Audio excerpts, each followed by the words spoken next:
Hello, দেখো সকাল সকাল ঘুম থেকে উঠে এত সুন্দর ফুলের বাগান যখন আমি দেখি না আমার আমার এত ভালো লাগে, এত মানে মনটা ভরে যায়। এত সুন্দর আমার ফুলের বাগান থেকে মাঝে মাঝে আমি নিজেই প্রেমে পড়ে যাই।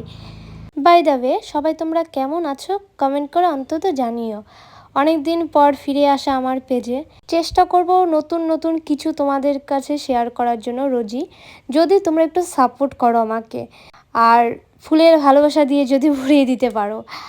আর আজকে থেকে মনে করো আবার শুরু হলো আমার নতুন ফেসবুকে পথ চলা। এখন ভাবছি আবার কন্টিনিউ করব, অবশ্য বাড়িতেই আছি এখন লম্বা একটা রেস্টে। তো ভাবছি তোমরা যদি রোজ সাপোর্ট করো আমাকে তাহলে আমি রোজ ভিডিও দিব, আর যদি না করো তাহলে তো আর সেই এনার্জিটাই থাকবে না। আজকে ওয়েদারটা ঠিকঠাকই আছে, অতটাও গরম নেই। আমার আবার গরমটা সহ্য হয় না, গরম দেখলেই রোদ দেখলেই মাথাটা আমার ঘুরে যায়, অসুস্থ হয়ে পড়ি। এবার দেখো আমার ফুল বাগান থেকে ফুল তোলা হয়ে গেছে। জানো তো, সকাল সকাল স্নান পূজা যদি হয়ে যায় তাহলে মনে হয় যে কত বড় একটা কাজ হয়ে গেল আমার। চলে আসছি আমার ঠাকুর ঘরে পুজো দিতে। আজ হলো মঙ্গলবার, আর আজকে আমি হনুমানজিকে একটু মানি, তাই আজকে বাড়িতেও নিরামিষ রান্না হয়, নিরামিষ খাওয়া দাওয়াও হয়। তো আজকের রেসিপি কোয়াশ ভাজা, ডাল আছে আর শাক আছে।